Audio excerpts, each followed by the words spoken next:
Constantine. Elle est l'une des plus anciennes villes du monde, avec plus de 2500 ans d'histoire, située dans le nord-est du plus grand pays sur le continent africain, l'Algérie. Ici ont été les Phéniciens, les Numides, les Romains, les Vandales, les Arabes, les Turcs et les Français. Ce fut Constantin, l'empereur romain, qui lui donnera un nouveau nom et la reconstruit.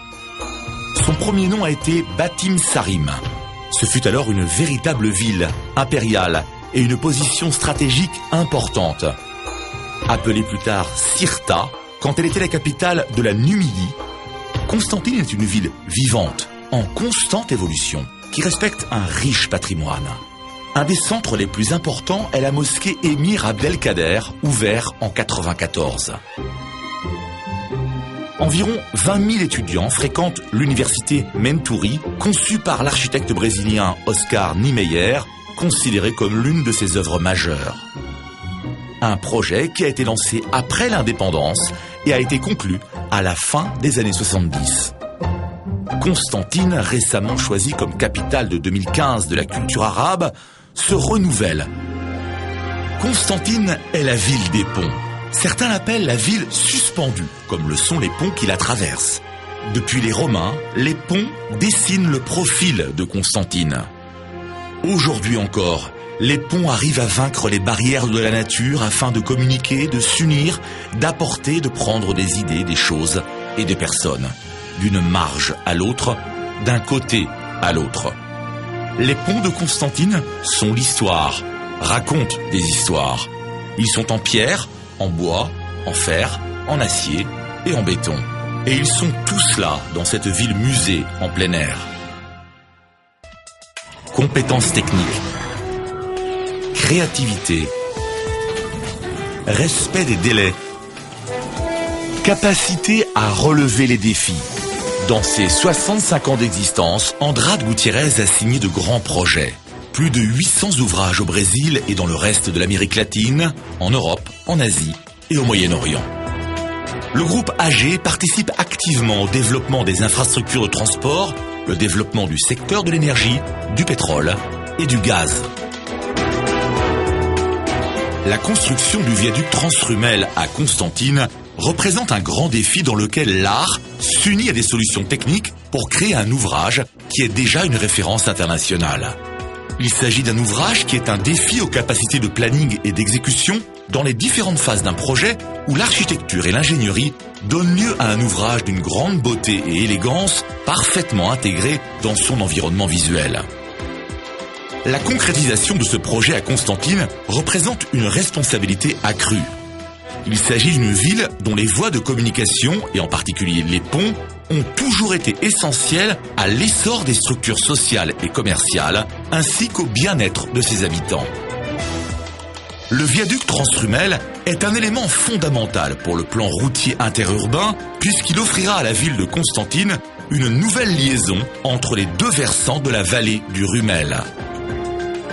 Le viaduc sur la vallée du Rumel, intégré dans un projet global qui comprend un total de 7000 mètres de route et d'accès, est une structure d'une longueur de 756 mètres. Au niveau de la travée centrale, le tablier atteint 60 mètres de hauteur et les pylônes, quant à eux, ont une hauteur de 130 mètres chacun. À la fin du projet, 145 000 mètres cubes de béton, 22 000 tonnes d'acier et 471 tonnes de haubans auront été mis en œuvre. Ces chiffres sont impressionnants, mais ce qui rend cette construction unique est le fait que, malgré les énormes quantités de matériaux nécessaires à sa consolidation et mise en sécurité, le résultat est un ouvrage particulièrement élégant et quasiment transparent qui s'intègre de forme harmonieuse dans le paysage de la vallée du Rumel. C'est la force de ce paysage que nous avons voulu préserver lorsque nous avons dessiné les lignes légères et élégantes de notre projet. Le viaduc est fondé sur des pieux de 2 mètres de diamètre qui peuvent atteindre environ 45 mètres de profondeur en raison de la nature du terrain. Cet ouvrage est le reflet d'une technologie de pointe. La complexité et la grande rigueur de son instrumentation de surveillance sont importants pour suivre son comportement structurel dans le temps. La surveillance du comportement dynamique du viaduc Transrumel comprend la réponse dynamique du tablier, des pylônes et des haubans. Dans le système installé, la surveillance du comportement dynamique est basée sur la mesure des accélérations aux 9 sections du tablier, à la base, à mi-hauteur et au sommet des pylônes, ainsi qu'à 7 haubans de différentes longueurs. La surveillance est basée dans des valeurs directement mesurées et du comportement structurel considéré dans la modélisation et l'analyse informatique de la structure, ainsi que la détection en temps réel d'éventuelles insuffisances de son comportement.